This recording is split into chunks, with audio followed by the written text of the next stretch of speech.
Well, hello everybody.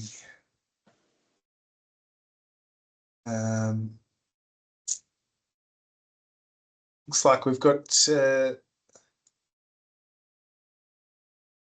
good number of people on the call already on the webinar. I'll just check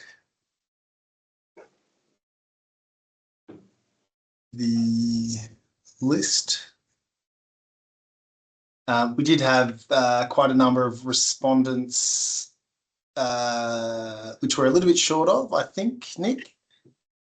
Yeah, I think we had about 70 registrations, so expect a few more people will trickle in, but we've got about 30, 40 so far, so we'll just give it another couple of minutes before we get stuck in. You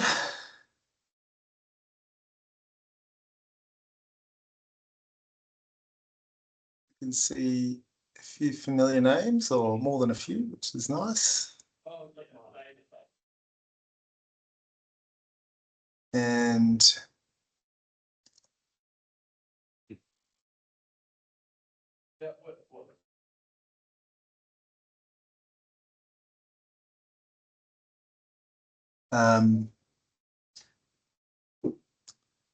importantly, do we see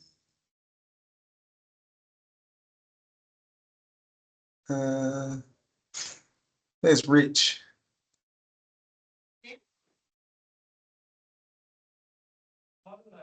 He is coming, Marcus. He's just stuck on the phone with an operator. Oh, okay.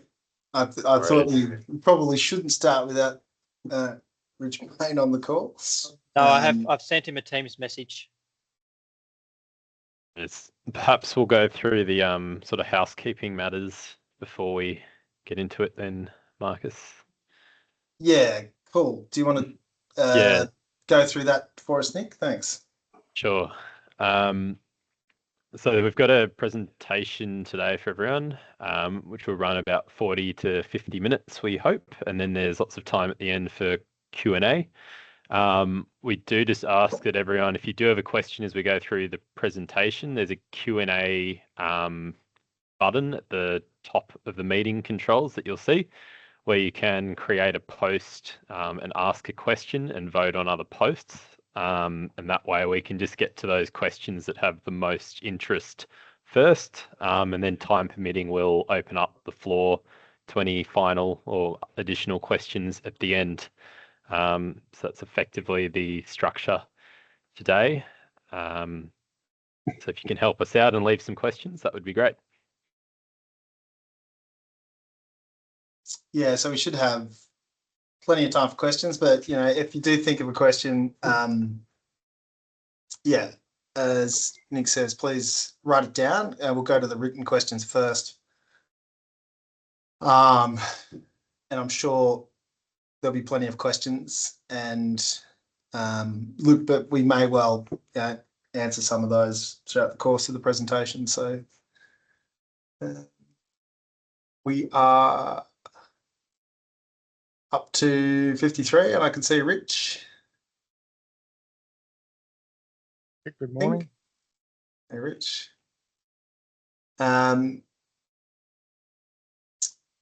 Cool. Well, without further ado, let's get stuck in.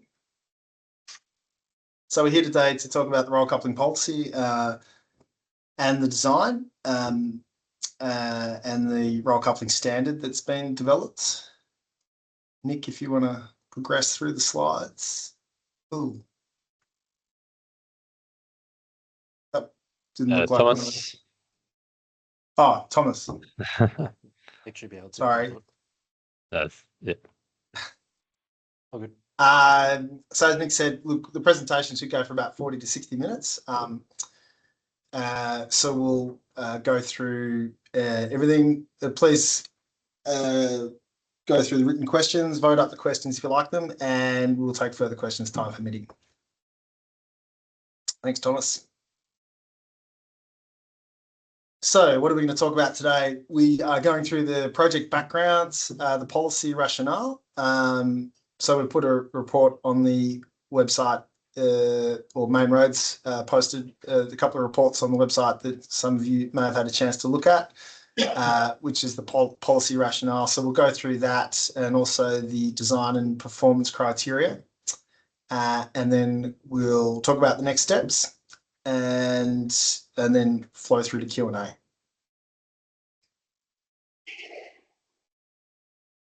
So a bit of backgrounds. What is a roll coupling? So most of you will know what a roll coupling is, hopefully. But really, traditionally, it was a conventional fifth wheel or kingpin.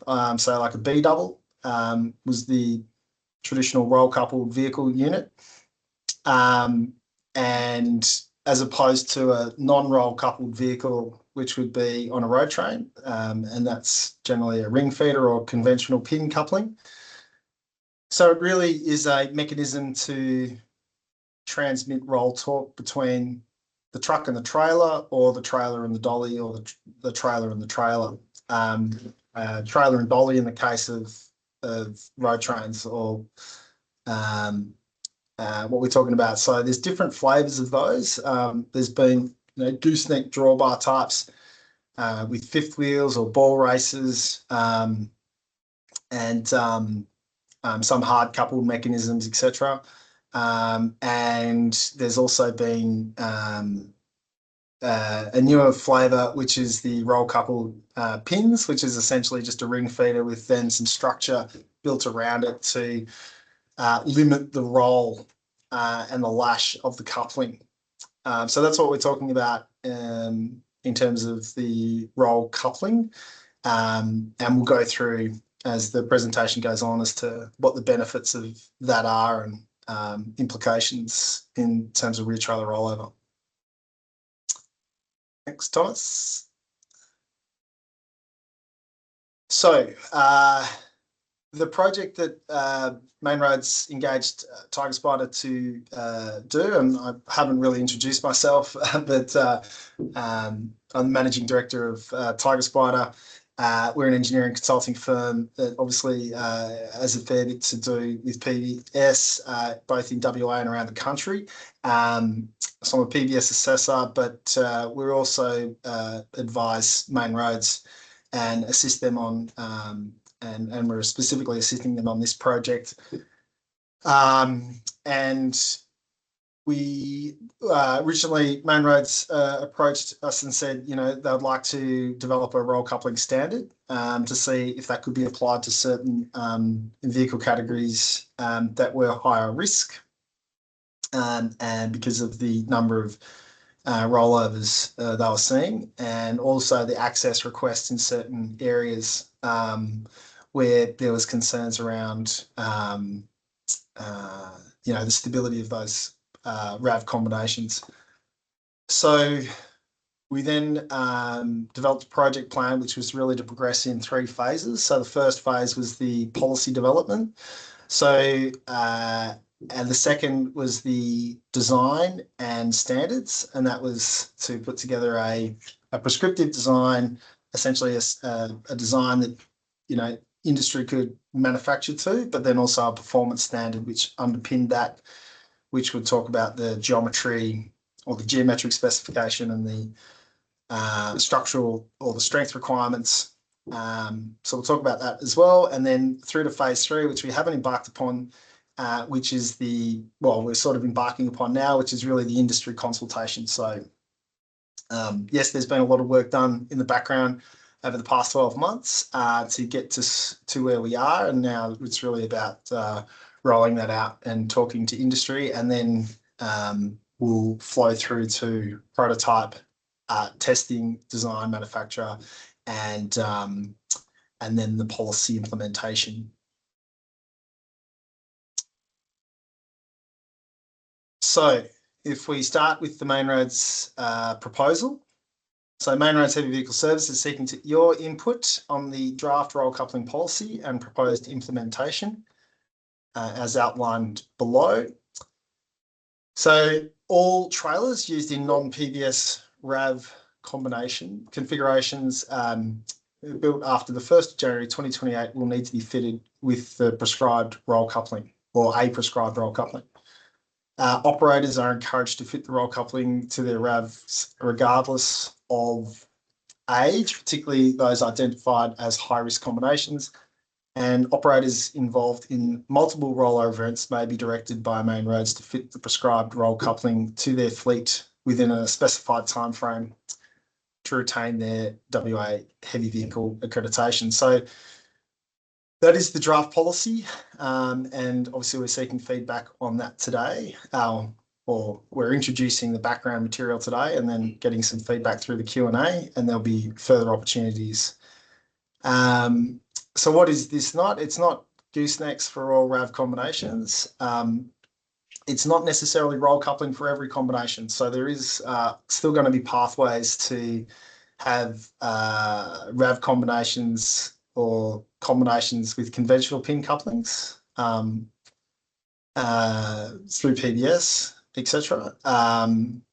And it's not requiring tow eyes or pin couplings to sustain additional loads. So, and what that means is the design is intended to not interfere with the ring feeder as it is. It's an additional constraint, but it should not add more load to and affect the D value or the rating of the coupling as it is supplied to market. Thanks, Thomas. So why are we doing this? So as part of the policy, part of the research we did was looking at the crash stats, and this is through the 5 years from 2019 to 2024, and you can see the number of rollovers in WA that is significantly overrepresented by road trains and non-roll coupled road trains. And that roll coupled category on the right there includes the semi-trailers and B-doubles. So it's also including rollovers of smaller vehicles. So it's not, this data set's not just isolated to road trains, it's all heavy vehicle combinations. So that is also, I suppose, the other point to make about the crash stats is that this is the reported rollovers. So these are the rollovers that get reported. We would expect, and we're aware that there's, for various reasons, a lot of rear trailer rollovers that probably don't get reported as well. So bearing that in mind, we think this is on the low end of the actual rollovers that are being seen. So that's the problem that Main Roads is trying to address. Do we have anything? Yeah. So conventional drawbar. So here's an animation of a conventional, just run it through a few times. Like this is a triple road train tanker that will, sorry, I've still got people beeping at me. Sorry, I can't turn off my notifications. So this is the rear, an A triple non-roll coupled, and you can see that it's pretty active on the rear. This is doing a PBS lane change maneuver. And if we move across to the next slide, this is a roll coupled combination of the same configuration. So you can see that with the roll coupling, it really stabilizes that rear trailer and prevents it from getting up on its side. And I guess in contrast to the rest of the world, WA in particular, we have a very unique fleet, and the issue of rear trailer rollover, in countries where they don't have road trains or multiple, particularly even doubles, let alone triples, this is not such an issue, but it's a different thing that we see in Australia.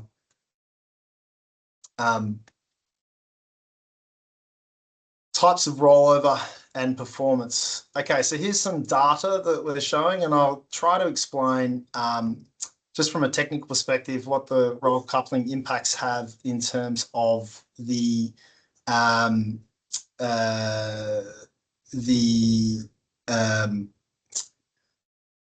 real amplification and load transfer ratio, which are the two key metrics that we look at. So if we look to the A double here, we've got an A double, an AB triple, and an A triple. And if we look at the measure, and I know it's a table full of numbers, so bear with me. The static rollover threshold is one of the key measures, and that is directly correlated to rollover risk. So we need to get under PBS 0.35G, and that's generally accepted as an acceptable level of risk. And once we go below that, if you have an incident, the chances that the vehicle rolls over becomes just greater, exponentially more likely. So when we couple the static rollover threshold with a measure called real amplification, that is the number there on the second column. So if we look at the reference vehicle, the real amplification is 2. So what that means is that if you're driving, and let's say the typical scenario is you're driving a road train, or a driver is driving a road train along a road, might come to a bend, might be distracted. It could be reaching for the phone, reaching for a drink, the radio, sun's in the eyes. There's a whole host of factors that could trigger the event. And often I've done a number of accident investigations where this seems to be a very common mode. And I'm sure many of you have seen something similar. Or it could be turning around a corner, but they veer off the side of the road, and then they realise that, oh, okay, the steer axle's in the dirt, I need to correct, and they then adjust and abruptly get back onto the centre of the road. That's effectively a lane change or a double lane change, but similar to the manoeuvre that we would do under PBS. And what that does is induce a lateral acceleration at the front end of the vehicle. So as it was taught to me, when you're driving around a corner and the cigarette packet slides across the dash, that's around 0.2 G. In PBS, when we do the lane change, it's about 0.15 G. So what that means is if you have an RA of 2, the real amplification that you see at the back trailer is basically 0.3 G. So therefore, if the static rollover threshold is below that, the trailer shouldn't roll over. Of course, if you go higher, and it's not too difficult to go higher than that sort of input when you're correcting for that sort of event, the real amplification will increase that. So if it was 0.2 G, for example, at the steer axle when you're correcting back on the road, the real amplification number would suggest that at the back it would go to 0.4, and in that instance you would be flipping the rear trailer over. So that's how the numbers work. When we look at the roll coupled unit, and you can see that real amplification number is halved. So effectively you have to you've got a lot more tolerance for those corrective actions at the front end. So when you steer back online, or if something happens, there's a distraction event, it's not going to, or it's much less likely that the rear trailer, or you've got, when I say, well, much less likely, but also just more margin of error for the driver to recover and not have the trailers tip over at the back. Similar scenario could occur, through a turn on a sweeping bend, but certainly, traveling long distances in road trains around bends, that's a common way that we see that the rear trailers roll over. The load transfer ratio is another number that sort of picks that up. If you look at the A double again, I'm still focused on the A double numbers. We would be really recommending that you want to stay below 0.8. Once you get up to 1, basically you've rolled over. So 0.8 is really in the red zone, but if you stay below 0.6, essentially you're in the happy place when you're driving. So 0.6 is kind of a really good threshold. you know, there will be the times that you go a little bit above that. So you can see with the roll coupled, even with a dynamic event with a 0.415G input, we're still in a happy place in terms of performance on an A double. Whereas without the roll coupling, we're sort of into the amber or red zone. And if we look across to the AB triple, that's a little bit better. The AB triple is actually roll coupled at the back already. And that's why it tends to perform better even than an A double, despite it being heavier. So if you look at that real amplification, and that does look better, although the LTR can, in this instance, looks a little higher. It is obviously a heavier trailer. But again, when we do that roll coupling, it connects the whole combination into one unit and significantly gives more margin for error in terms of reducing rear trailer rollover.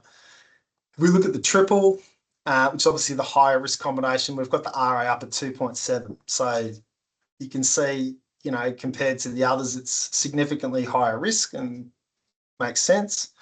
But with roll coupling, we can bring it back to essentially a similar risk level in terms of rear trailer rollover to a double or even a single, maybe not quite a single, but significantly improvement. So that's probably enough of the numbers. You've stared and I've given you a pretty thick description of that, but hopefully that explains some of the technical details that you would have read in the report. Okay, Thomas, next. So combination risk factors. So look, when we did the report, we tried to look at all the RAV combinations. I think there were 12 or more. We've got another slide coming up with those, I think. So we really then looked at those and applied a risk factor to see, you know, which are the higher priority. And that was really where would we, in main roads, I guess, was seeking to understand, you know, if they were to apply roll coupling more broadly, where would it be the most benefit? Sorry? Okay, so we're into rollover types. So Nick, do you want to walk us through this one? Sure. I think a lot of this you have covered in the previous discussion, Marcus, but a lot of the effort in the policy development is looking at different rollover scenarios for RAV combinations. The rear trailer rollover is the most prevalent, which Marcus has discussed, and a lot of the driver of that risk is from the vehicle's lateral stability in a lane change or similar maneuver. But we do also see rollovers in, you know, on ramps, embankments, steady turns taken at too high a speed, which is sort of a different mode of heavy vehicle rollover. And so there's some effort in just showing whether equipping a roll coupling affects this mode as well, which it does. But generally you improve the static rollover performance, which is often seen, which is the main indicator for RAV rollover in that scenario, because you're coupling the truck to the rear units, which generally have stiffer suspension. So it's a small improvement, but it can be the difference in certain scenarios.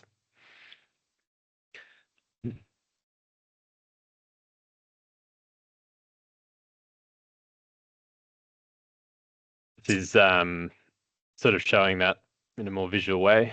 So if you look at the top right, a conventional A double, you're going to have the front unit rolling first. Typically, it'll depend on the way the load is sitting in the vehicle, but most typically that's what we see. Whereas if you couple in the rear trailer, you gain that marginal extra stability.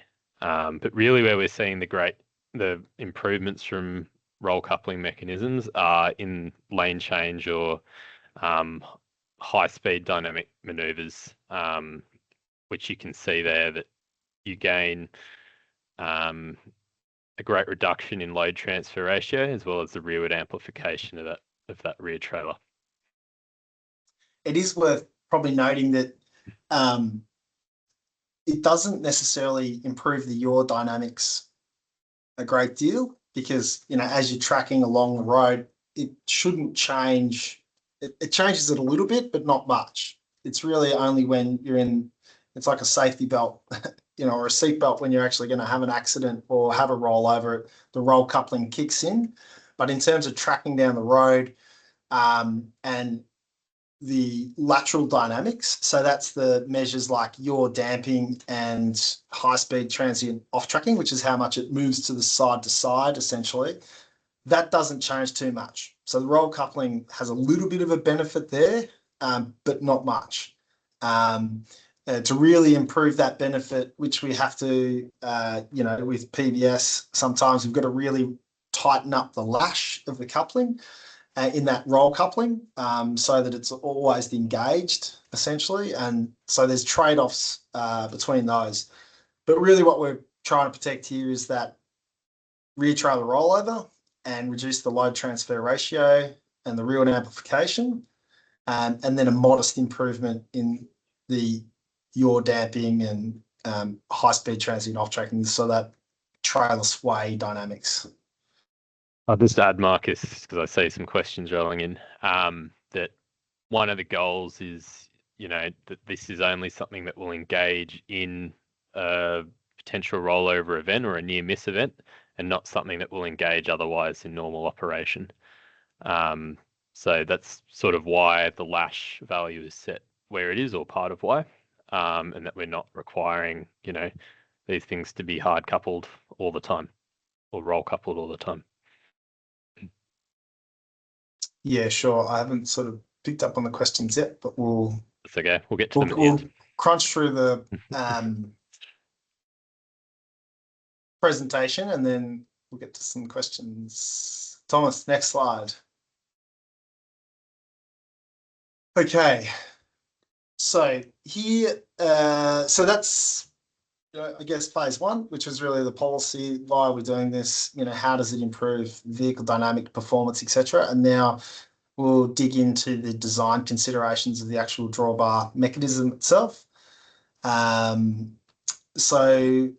a lot of the things we've had to consider is obviously the tear weight of the roll coupling mechanism of the drawbar. It will add some weight. And so we've tried to address that in the designers, but also provide, you know, a reliable, you know, low cost with some, well, so we'll talk about that. Tear weight's an issue we're aware of. Interoperability between vehicle units is another challenge. We've talked about the free play and lash, and how that sort of implies in with the wear and fatigue of the device. Obviously, there's an expense to retrofitting this equipment, and concerns about component warranties, etc. So design pathways. So really the way that we've structured this is that there would be a prescriptive design and a geometric standard. So that would provide an open source design for industry to use. And it's a starting point, recognising that trailers are not all the same, and there's quite a broad spectrum of different applications and trailers, and so that a generic design of a tow bar and a drawbar is not necessarily going to work in all applications. So there is a performance criteria that would be an ADR style standard that has the geometric constraints or limits that would make them compatible. So it's all about being compatible with other, you know, manufacturers, etc. And the strength requirements. And that would enable lighter weight designs, optimized designs for particular applications and different trailers. So room to innovate, but also having an open source standard design that people can work to. And that was the brief that we had, and that's what we've tried to deliver. And we'll go through some of those details now. Thomas. Yeah, happy to sort of take over here and just talk about the design. Just in a sort of in a holistic sense, we can get into the sort of the nitty-gritty details. I think in question time, I think is more appropriate. Just being time conscious of not letting this drag too long and having enough time for questions. So the overall length of this drawbar is, well, it's 3.6 meter drawbar. That's to the hinge axis. That's a maximum length. The idea is that it covers like your sort of 3 to 5 meter ADR style range of drawbars and road trains. That's prescribed, but you can go shorter than 3 meters, of course. It's the prescriptive design is grade 350 steels and minimum. That's what we've based it off, because this is founded in conservatism, of course. So there's obviously scope for, you know, higher, more exotic grade steels in the performance-based requirements, which will be part of the standard. It's just a conventional tow-eye and automatic pin coupling that we've based it off. And the indicative nominal weight that we've got currently is, as on the slide, about 600 kilos for the drawbar and 150 for the tow bar. This is all preliminary. There's obviously going to be sort of design revisions as we go through phase 3 and test and sort of improve this. Obviously, optimization isn't priority of this design. It is prescriptive and generic and meant to be conservative. Obviously, we recognize that it's a lot heavier than a typical drawbar, but sort of comes with the cost of giving it more strength for these torsional load phases we're expecting it to sort of have to endure. But that's where the weight sits currently. That's where we have it. So prescriptive design, there's overall the 7 unique components. It's a tow bar, there's a conventional automatic pin coupling and a tow-eye, as I mentioned. There are 2 each of what we call the jaw and pin attachments, which are sort of modular bolt-on, bolt-off attachments. We've designed to be replaceable. It's the pathway we sort of went with this design. And the hinges are part of the scope of this design. Usually people may or may not consider the hinge, at least the hinge attached to the dolly chassis, not to be part of the drawbar, but in this case we have. It is critical to the design, as it is going to have to endure these roll torques. So the hinge itself attaching to the dolly is part of the prescribed design, and will have requirements. So just to sort of run through the components one by one, just to make it clear what's what. It's got a tow bar. It's just a conventional tow bar or draw beam, whichever term you use. And it's designed to stitch into the chassis rails of a trailer, whether it's bolted in or welded in. And it accommodates just a regular pin type coupling with a regular bolt hole pattern, UNEC, the one that's prescribed in the UNECE rigs. As discussed, it's a conventional pin type coupling. It's 50mm pin type coupling that we've done, but there's scope for obviously larger pins. So the modular jaw attachments, they attach to the upper flanges of the tow bar. They bolt on and bolt off because it is expected to wear. It is a wearable item. There's no two ways about that, really. So we've gone with this pathway in the aim of, increasing sort of replaceability and service life. So we have the drawbar. It's effectively a torque box sort of design. As I mentioned earlier, there is additional strength that it needs to have if it's going to be enduring these roll torques. It's a hinge drawbar. There is going to be scope for fixed drawbars or rigid drawbars and the performance-based requirements, but the generic design, or the prescriptive design, I should say, is a hinged drawbar, and it functions just as a conventional A-frame when ignoring the roll coupling attachments. So if you were to remove those roll coupling attachments and unbolt them, it will function as a regular non-roll coupled drawbar. So the conventional tow eye, it's 50mm tow eye, and it's a bolt-on in this example. It's what we've gone as the type of tow eye preferred in this design. There's scope to do different types, whether they be flanged, weld-ons. There's a couple of different flavors of tow eyes.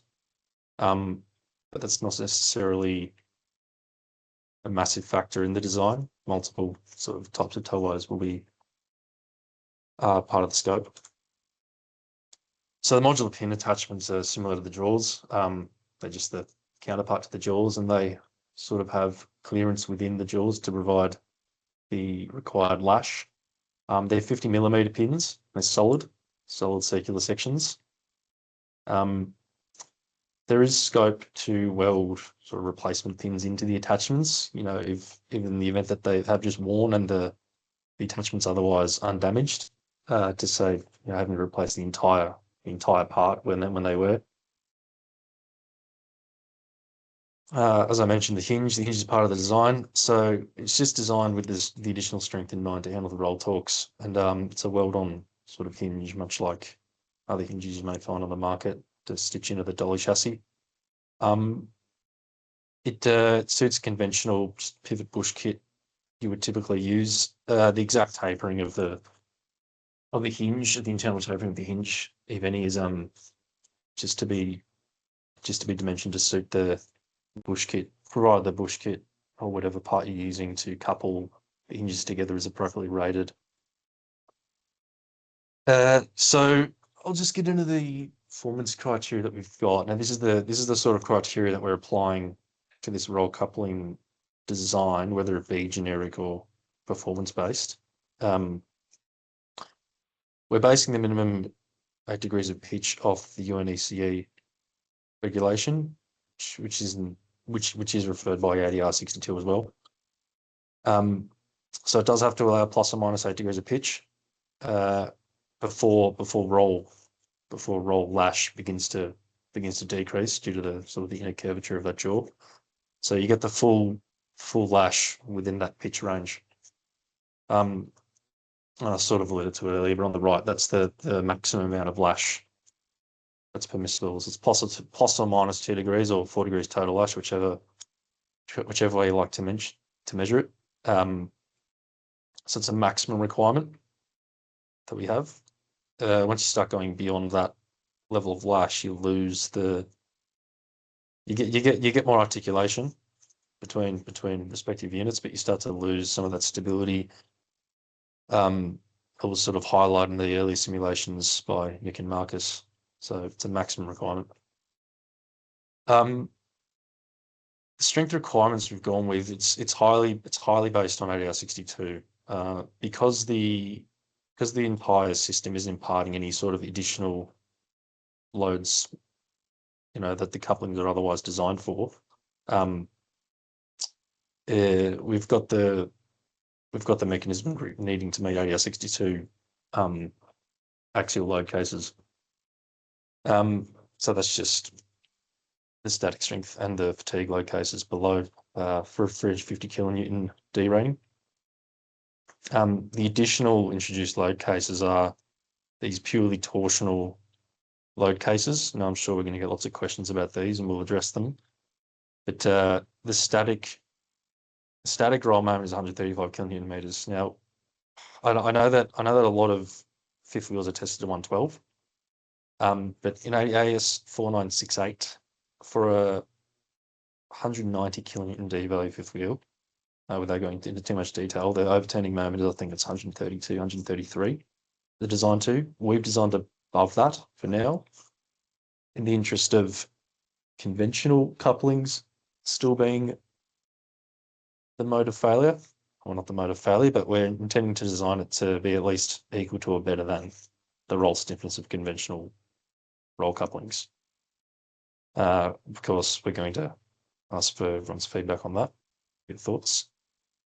The torsional roll moment in the fatigue case, and that just represents sort of cyclic engagement or periodic engagement in service. Now that's based on the simulations I've mentioned earlier, run by Nick. And the sort of upper bound for that we got was sort of 30 kilonewton meters each way. There's a lot of there's a couple of additional considerations in the design, not just in terms of strength. I sort of alluded to it before, but it was a big priority in the design that the pitch and the yaw of the pin coupling is not interfered with. So in other words, the ring feed and the toe eye don't otherwise know that a roll coupling device is fitted to them, and they behave just as they would on a non-roll coupled device. So there's no transverse reaction force to the pin effectively. So when the roll couple engages, or negligible reaction force, and that's part of the reason why these pin attachments are symmetrical. They're sort of equidistant from the toe eye, and they're coaxial with the coupling pin. It's all an effort to make sure that when this thing engages, the mechanism is not going to call upon the ring feeder to provide a reaction force to get this thing in equilibrium when it's a roll torque applied. It's all going through these pins. And the ring feeder is otherwise, for lack of a better word, sort of unaware that this is happening. Sort of briefly, just touch on operator safety. There are going to be pinch points on this thing. It's sort of just a natural consequence of having, pins that slot into jaws that have clearance in them. So we will be giving sort of signage or labeling requirements on these things for pinch points and other hazards. Not similar to the sort of labels that you get on couplings already. Just to wrap up, we've just got some pretty pictures, just to sort of give a holistic view of what this thing might look like on a couple of different trailer bodies. With no specific dimensions, just for illustrative purposes. So you can see it's on a tipper and an LPG tanker, just giving an idea of the sort of clearances needed for this larger tow bar. And here's a more of a top-down view, sort of showing it stitching into the trailer chassis and the dolly chassis. Unless Marcus and Nick have anything to add, I think that gets to the end on the next steps. Happy to cover this unless you want to. Yeah, that's right. I can go into the next step. So,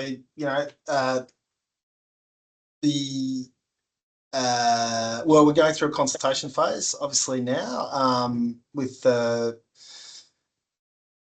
webinar as a starting point for that. There's opportunities to obviously put in some formal responses to Main Roads as well. Rich might want to comment on other processes, but we'll certainly be looking at that. We may well send out a survey based on some of the questions today to people that have shown interest on this call. So I'd appreciate that, and we'll feed that back into the policy, and no doubt Main Roads will be taking that into consideration as well. We will also, obviously, Adam from HVIA has already reached out, and so no doubt the industry groups will be holding other forums. I understand that they may well be doing that shortly too. So consultation, thanks, Adam. Consultation will be ongoing, and perhaps Rich can talk more about that. But from the next phase for us is really to go to the prototype manufacture, and that's manufacturing a prototype, obviously the drawbar, and putting it into a combination. We still haven't nailed down exactly what that looks like in terms of which combination we'll be testing, and but we'll certainly be looking to exercise this and prove that it actually works to prevent the rear trailer rollover. So that'll include some bench testing and also on-road testing, and we'll be fitting up strain gauges, etc., to measure the forces that are being imposed into the coupling. And obviously this is pretty new. No one's done this before around the world. Well, certainly not in a public as a public project. So we'll be definitely taking the time to make sure it's done correctly and right, and Main Roads have committed to that. So Yeah, so through static on road, and then the implementation. So there'll be again ongoing consultation, and the main roads will no doubt consider the feedback in terms of implementation more broadly across the RAV. So that's it for our presentation, which I think we've done reasonably well on time. So it leaves us plenty of time to answer questions, then potentially open up the floor. So just trying to look, Nick, which ones do we want to? Yeah, I'll maybe curate them a bit, Marcus. I've been going through them, and then if you want to, I'll pose them to yourself or to Thomas or potentially Rich if he's around. I can't. There's so many people, I can't see everyone. Yeah. So first one's from Tim, who says, "Are ring feeders still covered by warranty when used with roll coupler?" Perhaps Marcus, if you want to talk to that. Well, my understanding is that they would be. I mean, warranty needs to be applied, you know, if there's a failure of a coupling, that is a design fault of the coupling. And it's unlawful for manufacturers not to offer a warranty if they are, you know, at fault and it is a design or manufacturing fault. So despite the fact that they might grizzle about it, I mean, that's the whole, you know, there's a whole sort of argy-bargy around warranty claims, but unless it was the fault of the roll coupling and that can be identified, then I would expect that the warranty should be covered by the OEM. The second question from Tim, if you want me to just roll through Tim's questions, is it? Sure. Sure. How would the roll couple work on tip over axles? Look, I'm not sure. Look, to be quite frank, we have not, you know, integrated this design into every possible trailer combination. So, look, there may well be edge cases where, you know, it doesn't quite work, and it may be trickier to integrate into certain trailer designs. And look, we'll just have to work through those. And that's part of, you know, hopefully what will shake out through the consultation process. And no doubt we'll get feedback from the manufacturers on those specifics. But I can't answer that, Tim, for you today with any degree of certainty. Other than that, we've tried our best to keep it as compact as possible within the profile and the clearances of the ring feed, as you can see. So yeah, there may well be those edge cases which which may need to be worked around. How would these roll couplers work with a standard A-frame dolly? Well, in terms of roll coupling, they wouldn't work. But in terms of hooking up a standard dolly behind a ring feeder that's got the jaws on it as well, there should be no issues. It's really just a clearance thing. So it's designed to be able to be compatible. So if you've got a lead trailer with one of these fitted, it should be possible to fit an older unit with a conventional A-frame. What is the extra weight? Well, I think we've covered that. It's non-zero, but with scope to hopefully improve that. I'm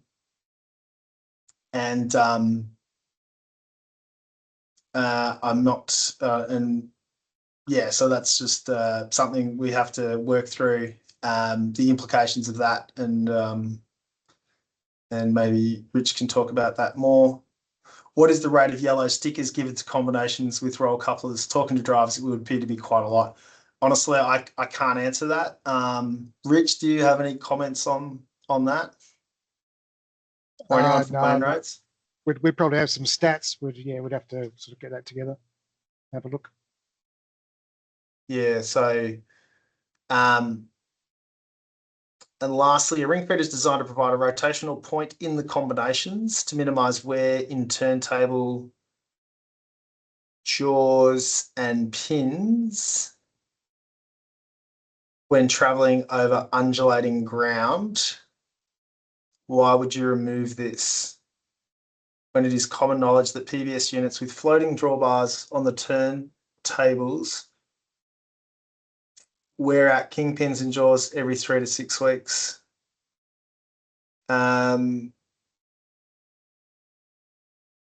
Yeah, I'm not sure about if I can answer that one as well. I'm not quite sure where we're removing the rotational point and how this will impact the loads going through the fifth wheel on the dolly, presumably.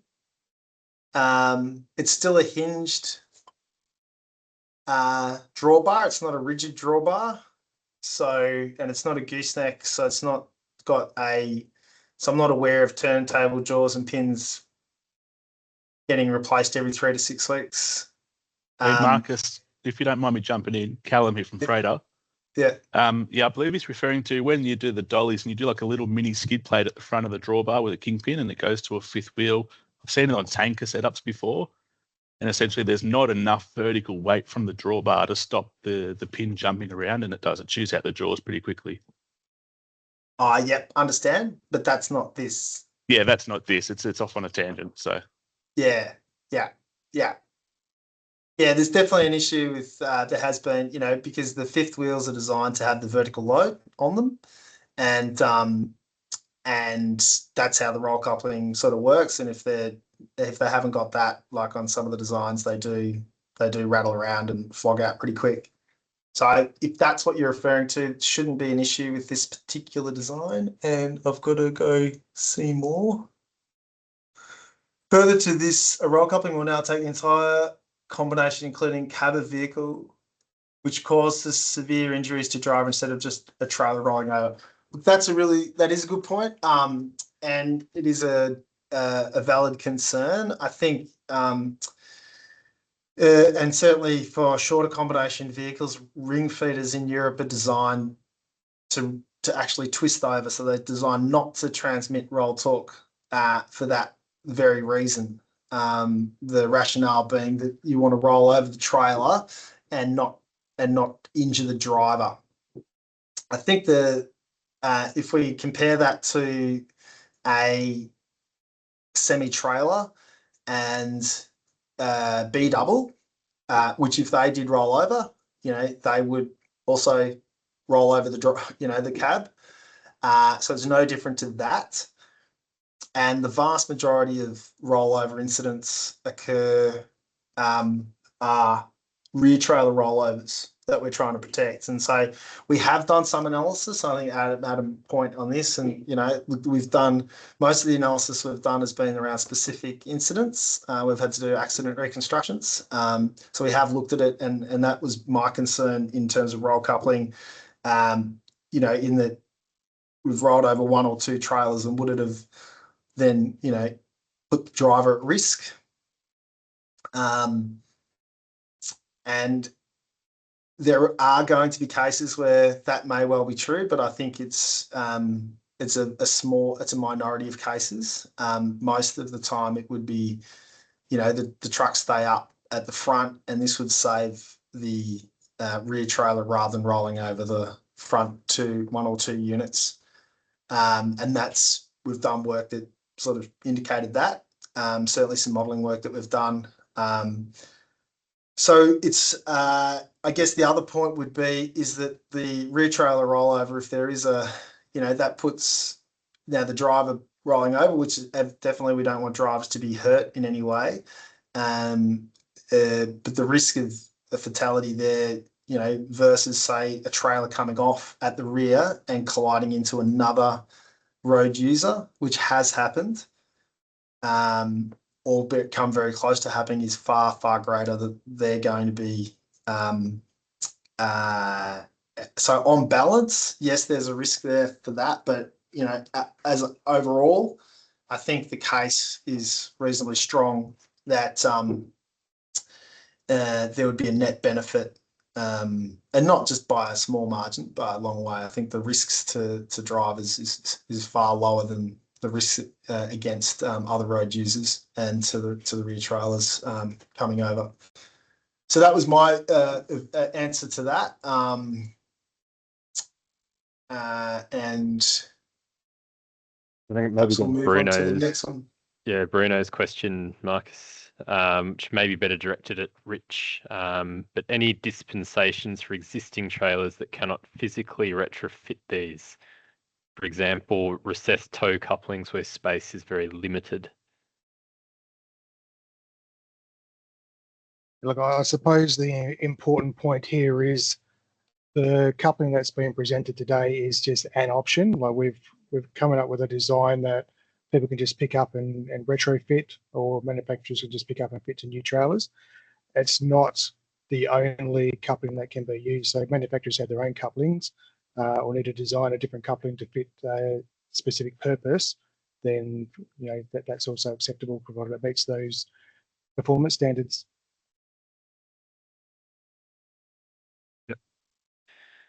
Another one from Andre. Has there been any consideration to roll or torsional stiffness of the drawbar? From our work, this needs to be pretty rigid to have a big effect on reducing HSTO. Can a minimum torsional stiffness be nominated? Yeah, I mean, we can. I mean, again, I think as I said earlier, we're more interested in load transfer ratio and yield amplification than HSTO. The impacts of, and arguably the benefits of reducing HSTO. Now, we're talking, going from say 1.4 meters, let's say, it might be 10% better or something with HSTO by making it super rigid and really, making it no lash, no twist. But it shouldn't, as long as it protects against rollover, that's what we're really doing. So that, I take your point, Andre, but I think the goal here is not to, optimize it across all measures. For PBS, it's about protecting against rear trailer rollover in a practical way. And we dial it up and make it too stiff and too rigid and too tight a tolerance. It's probably not going to be practical, and it introduces a whole lot of issues. But another way to answer the same question is yes, it has been considered because it's got to meet the performance standard in terms of roll, torque, transmission. So unless you've got enough stiffness to meet that, it's not going to work.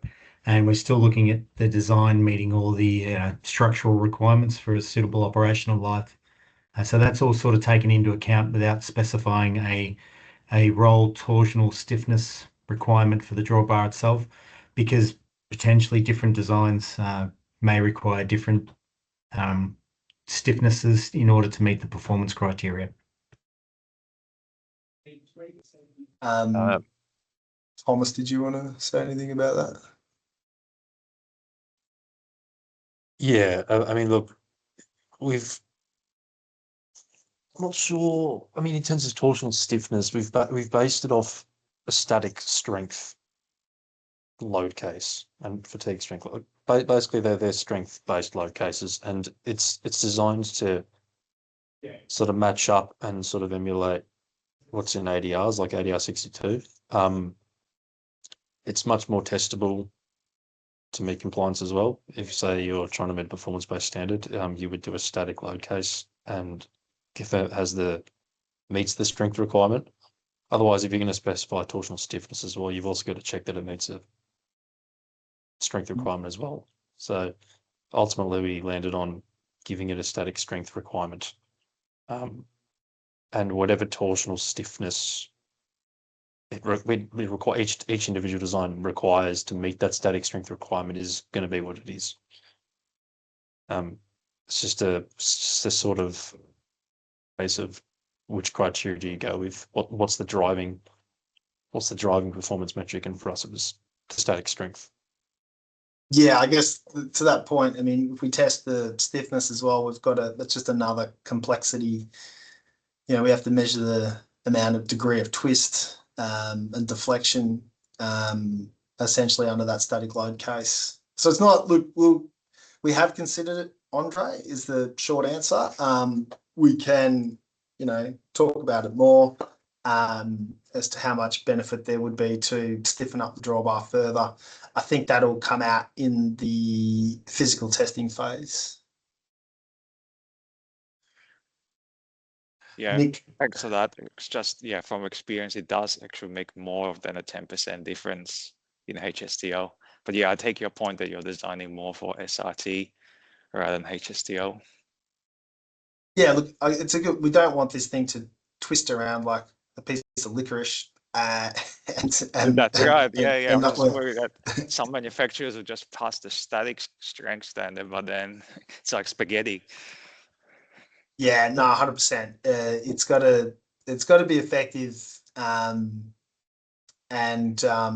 Yeah, look, we'll do the physical testing, and yeah, we're reasonably confident that it should be strong enough and stiff enough to protect against the rear trailer rollover. That's the core thing. But yeah, look, when we're dialing it in for HSTO, etc., yeah, lash and torsional stiffness all become critical when it's tricky. Nick, who's next? I think Ian says fifth wheels tested 112 kilonewton meters. Wouldn't you want the roll couple to break or snap before the fifth wheel? I test roll coupling at 112 kilonewton meters or less, which I think we've discussed briefly. But Thomas, do you want to add anything? Yeah, I'll just touch on it briefly because I was expecting questioning regarding that. I mean, look, it's a good question, and I understand the motivation behind the question. Because it's ultimately what do we want to be the dominant failure mode? Is it the fifth wheel or other conventional roll couplings, or is it this roll coupling? What do we want to be the thing that snaps? And that's really all it comes down to. Like I said, it's something that we have no feedback on as to what the preferred sort of way is for that. The way we went with it is that we wanted this to show that this thing had equal to or better performance than, say, a fifth wheel, as opposed to saying it's weaker. There was another sort of driving factor in the choice of a load case. It was more of a combined criteria. It wasn't just the Australian standard, but it was also in the preliminary simulations touched on in the first half of the presentation done by Nick and the animations. Across a large spectrum of combinations, there was also an upper bound for the expected maximum roll torque expected during, event maneuvers. And a lot of the time this actually exceeded 112 kilonewton meters. So yes, you can sort of design it to 112 kilonewton meters, and we did toy with this idea. We have considered it sort of heavily.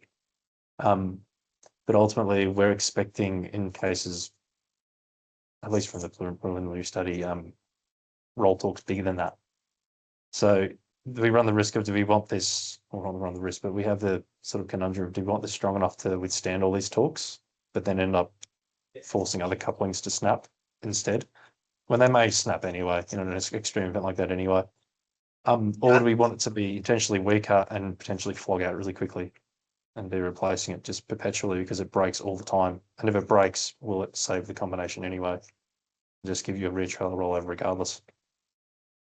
Yeah, again, look, initially, my view was 112 kilonewtons meters, and the guys convinced me to go higher. And I think I've seen a number anecdotally, but there's been a number of occasions where, surprisingly, you've seen combinations like AB triples or AAB quads where the rear trailer rolls over and it's actually broken the fifth wheel and it's come off, which was a surprise to me. So I think 112 kilonewton meters, again, we've adopted that standard internationally. Whether that's an appropriate standard for in WA with the weights and size of vehicles that we've got. So erring on the side of a little bit stronger, I thought was on balance. And for the reasons that Thomas said, you know, when we do some modelling, we do get to see higher numbers. So that was the rationale for that. And I guess if it does break somewhere, which invariably happens, is it more or less safe for it to break at the dolly or the fifth wheel? I guess it, you know, it depends. Ideally, we don't want them breaking anywhere. I'll just add to that finally, or a final remark on that, is that the overturning moment through the roll coupling and the fifth wheel for the same event are not necessarily going to be the same as well. And that was part of the analysis and something we need to test. Next question from Roy is, we've touched on some of this, but not all of it, but is a better safety outcome for a rear trailer to roll over or for the whole combination, including the prime mover, to roll over in roll coupled scenario? I think Marcus discussed that earlier, so we might not revisit it. And then the second part though, how much is driver error, road conditions or other factors contributing to the crash data analysis? And the answer, yeah. Sorry, you go want on, to answer, Nick? Well, the answer is yes, of course. All of those things contribute to crash statistics, and it's not necessarily easy to tease that out of the data. And so this is why we've combined it with a modelling approach, because it's always going to be a combination of things. The road conditions that the particular combinations are exposed to will be different.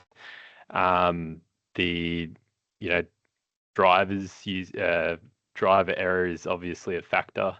Road conditions, so all of this goes into it, and it's not necessarily the case that a roll coupling will, you can say from the data that a roll coupling would have or would not have prevented that incident, which is why we've gone to the modelling approach as well.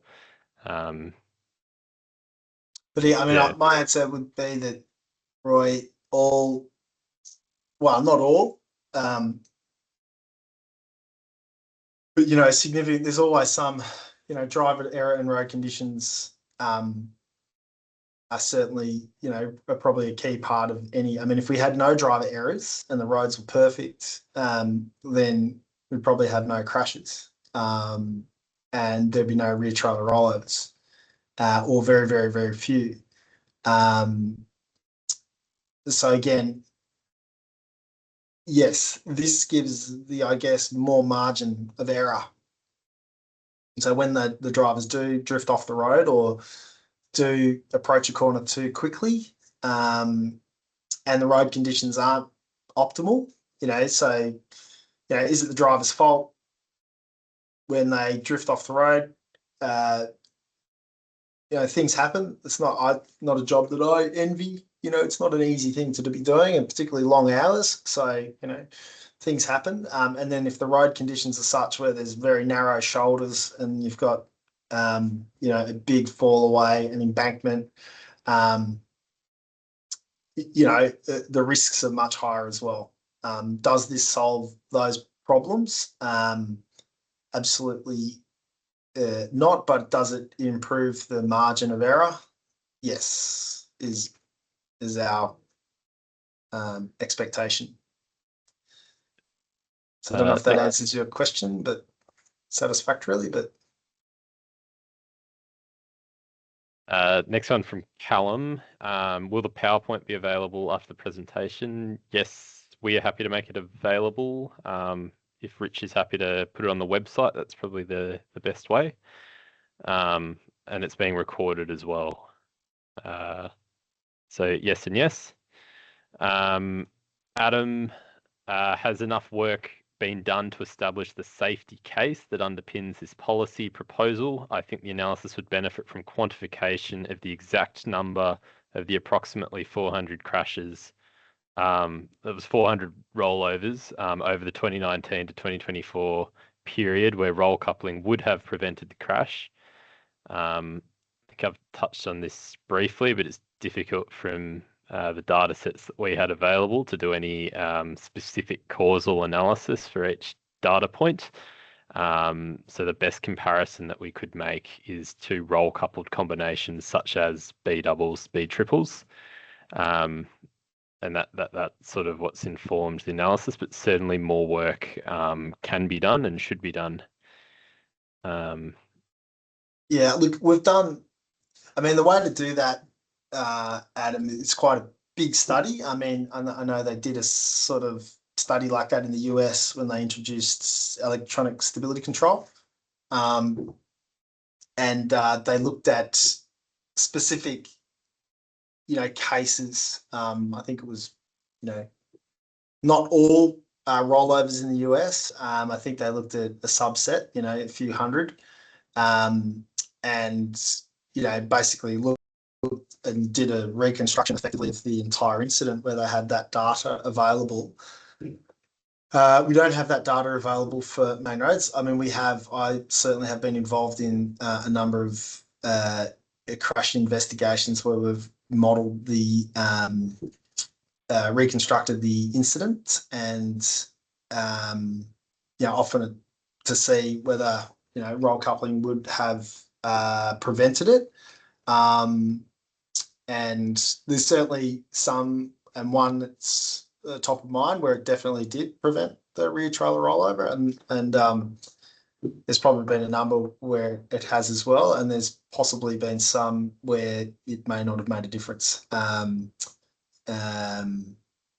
But yeah, we'd love to do that. We can talk to Rich about that. It's just a question of getting the data, really. So we did try to look at a number of different scenarios. And it's very hard because when you look at a particular incident, it's a degree. So how far did the driver veer off the road exactly? We generally do a reasonably good job of that because you can kind of see what happened and then they roll over. But yeah, whether it can be recovered in all cases, it's not clear. So yeah, we would benefit from that, no doubt.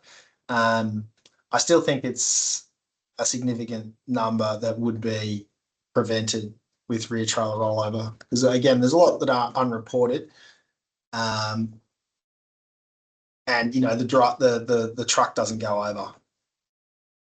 So,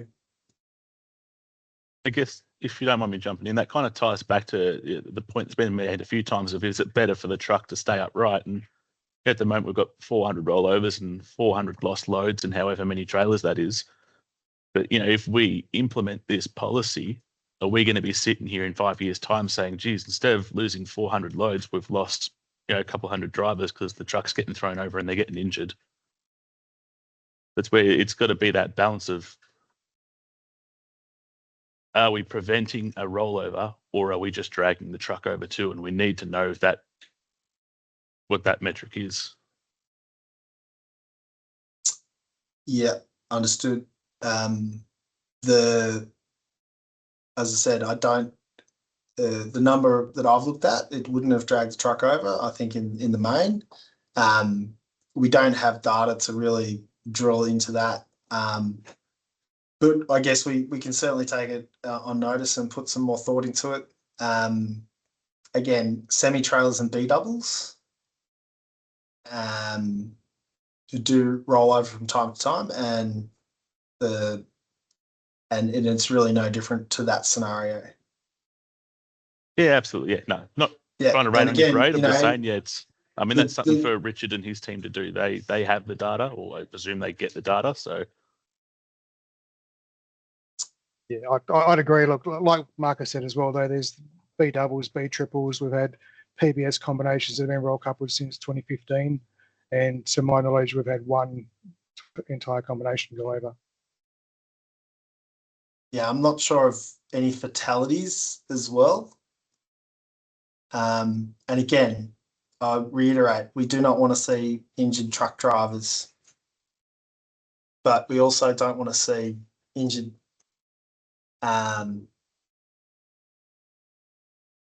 passenger vehicles or other truck drivers that are coming head on when the trailer gets loose and rolls over and crushes them, because that's a much higher risk. And that definitely has happened. And and when it happens, it's not it's not good for anyone. And you know, there's been obviously some famous cases where that's happened. I've seen some really near misses, which I, you know, and which are quite scary. Yeah, so I guess we'll leave it at that for now. Nick. From Matt Ainsworth, is it possible that the design of this roll-coupled ring feeder would require it be placed further back on the leading unit compared to a typical ring feeder? If so, has the negative impact on PBS high-speed dynamic standards from this been considered as part of your comparisons? And the answer is yes, we have considered the location of the coupling, and just reiterating that these aren't PBS vehicles, so our main focus has been on rearward amplification in high-speed dynamic events, as well as on LTR. So we're not suggesting that all vehicles have this, and certainly PBS remains a pathway for vehicles that don't need a roll coupling. I mean, the question is it possible that it pushes it back? I mean, it shouldn't really. Look, is it possible that, yes, in certain trailer configurations and certain applications, the way that it necessarily, you know, moves the coupling overhang back a bit? Yes, it's possible. I'm not going to say that it's not. We haven't kind of stress tested this against all specific types of applications. The vehicle would still need to comply with the ADR requirement for, you know, the 30% rule. And we don't expect, based on this design, that it would be a significant move backwards. But look, if there are edge cases where that happens, you know, we probably need to look at that and the policy around that.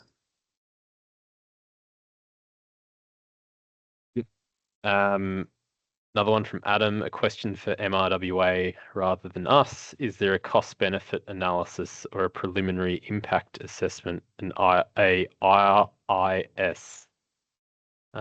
Rich, if you have any comments around that. I guess first comment is just off the top of my head, without looking at any data, I am aware of 3 fatalities where the rear trailers rolled over and killed an oncoming passenger vehicle. So what price are you putting on those 3 lives, Adam? The analysis.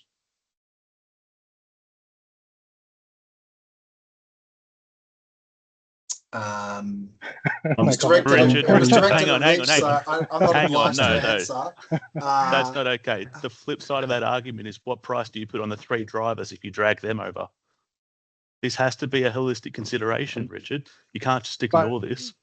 But Adam, I've already said we've never. I'm not aware of any driver fatality in that instance, but I'm aware of 3 off the top of my head passenger vehicle deaths. But surely you're making policy on, you know, factual data, not anecdotal data. It is factual data, though. Have you done the statement? Based on what, though?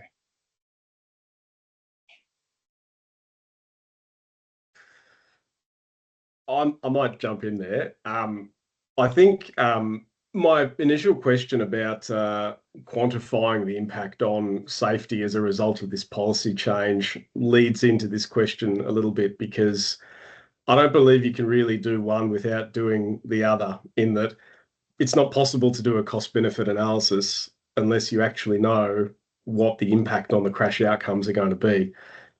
If you haven't done that, then, like you're saying, Rich, what are you basing your data on? But my understanding of the situation is that the trigger for doing a impact assessment on some level is a cost to industry or a burden of $2 million.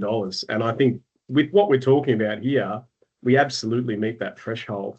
So I'd be pretty surprised if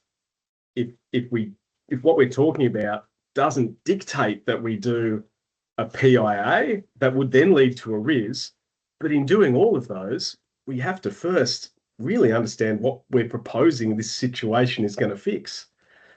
I absolutely understand and completely agree with the academic points that are put forward in the desktop analysis. And I totally agree and understand that if there's no real world crash data that talks to this, we can't find the information out. But that's kind of the point where maybe we need to acknowledge the limitations on what we're trying to do rather than pushing forward and ending up with an engineering control that may or may not fix a problem that we do or don't know that we have. That's sort of where I'm at on it. Yeah, look, I completely understand where you're coming from. And look, we're open to obviously doing more. This is what this process is all about. But yeah, look, we do have. Yeah, look, there is data there that can assist with this, and we've had a lot of retrailer. We have them weekly retrailer rollovers, almost weekly in WA, that are reported. So there's no doubt there's more than that. When it comes to roll coupled vehicles, there's very, very little data on it. So, and you might call it anecdotal, but I say it is factual data. Well, the data is there in the slide. If you look back to the data, it was like 80-20. So 80% of the rollovers are coming from non-roll coupled combinations.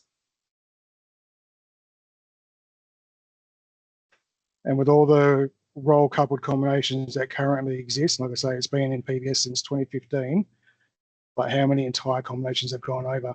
One, to my knowledge, that was brought to my attention last week. That's not really anecdotal. And there have been case studies, and we've been involved in them, where there has been incidents, and under, you know, the direction of Main Roads, the operators had to do some analysis, and we've been assisted in that and done scenarios to see whether roll coupling would have helped, and it did. Prevented, and it didn't roll the vehicle over. And that was a situation which was a super quad. I think there was 2 rear trailers rolled over. So in terms of energy, you know, it was not more than just a single rear trailer rollover. It was a double rear trailer rollover. And so, you know, when you get to the more energetic side, the more severe side, you know, that's more likely where you're going to get everything roll over. And we did the analysis, and I was completely on. I understand because I was of the same view. I was very nervous about it because of, you know, when you understand what they do in Europe and why the ring feeders roll over, they don't want the truck to roll over. So I get it. And I was certainly coming to with that view. And my biggest concern was that we roll coupled everything and it would put the driver at risk. And we did that scenario, and we ran it a number of different ways and did a huge sensitivity study, and it showed that it would have actually saved the rear trailers. And that was a pretty severe drop off. Now that's one case.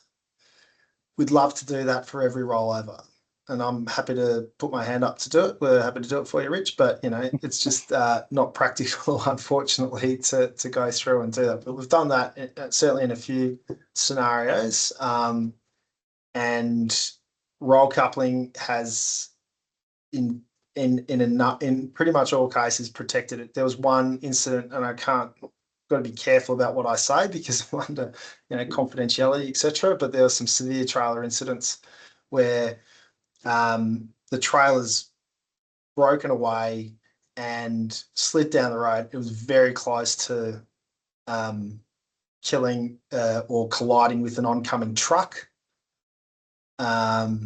Luckily it didn't. They were able to get out of the way, but the trailer literally slid down the side of the road. And if it had been roll coupled, we showed that, and if it was strong enough, it wouldn't have rolled over, and that incident wouldn't have happened.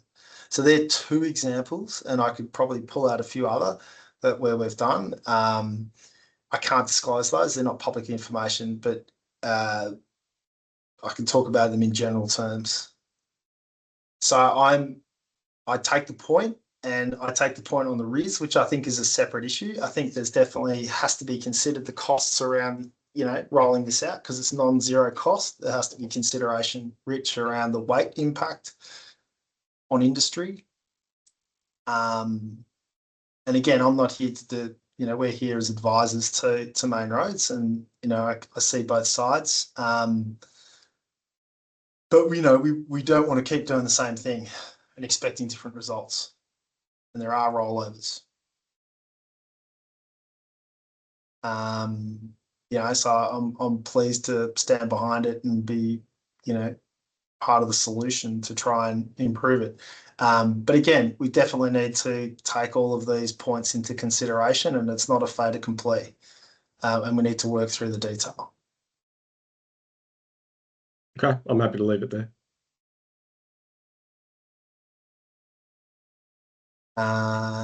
There's a hand up. Perhaps we've got 4 minutes left, so I think I can only see half of the name. Just Sinka, perhaps, has been patiently sitting there with the hand up. Nick, Just Anitha. Hold on, I'll see if they're up for a while, so maybe they've dropped out. You'll need to unmute to speak. Go ahead. Okay, can you hear me? yes. Yep. Okay, my question is, with the extra weight of the drawbar and the rollover mechanism, have you thought of a jacking mechanism for the drawbar? And also, if you're in the middle of nowhere, I'll be polite, and the drawbar falls to the ground, what would the scenario be? My name's Matthew Swainston. Oh, thanks, Matthew. Good questions. We haven't designed a prop for this or a landing leg, but it is a consideration that we do probably need to consider. Yes, because it is heavier. Man, I don't know how you go lifting. Sorry. Oh, sorry, I didn't know you could hear me. Landing leg, in my opinion, is no good because they're not adjustable. It has to be a mechanical mechanism, and occasionally, and it's happened to me, where the drawbar falls to the ground. The first trailer I had, I could pick it up. Second trailer I can't pick it up. And about a month ago, I had to help a guy over at Bunbury lift his drawbar up because it was too heavy. Thank you.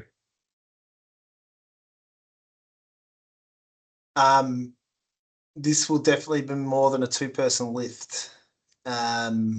So yeah, I think we'll take that and put some thinking into those sort of practicalities, and they're the sorts of things we need to absolutely think about in terms of. I mean, I'm not sure how big a problem that is, but yeah, clearly it had happened. So is that when you're coupling and decoupling at road train areas? Is that where that sort of happens? Yeah, can you still hear me? Yep. Yes. Well, the drawbar would only fall to the ground by accident if something went wrong, but you haven't got, if you get a variation in height of greater than about 50 mil, you probably need to lift your drawbar or drop your truck. All right, we'll take that into consideration and think through the design there, and if we can, and we'll talk to some of the manufacturers about what solutions we can put in place there. Okay, thanks. Thank you. Very good question. We will need to wrap up, but I do see there's lots of questions remaining, which perhaps we can get to after the presentation and issue responses to those as appropriate. But thanks everyone for attending, and we'll make the slides and presentation available. Yeah, thanks everyone. I really appreciate your time today, and the questions have been excellent. Sorry we couldn't get to them all, and we'll do our best. And no doubt there'll be other forums. I know Adam has indicated there'll be a HVAA forum, and we'll talk with Rich. Maybe we can do some other consultation forums. We want to work through this and get it done the right way. Yeah, again, thanks everyone for your time, and we'll leave it there. So. Yeah, thanks Marcus and Nick and Tom and Brendan for your time. Appreciate it. No and everyone worries. for attending. Thanks, Thanks, Tigers by the 10. Appreciate it. Thanks, everyone. Thanks, Bye-bye. Main Roads. Thanks, Adam. Thanks, everyone.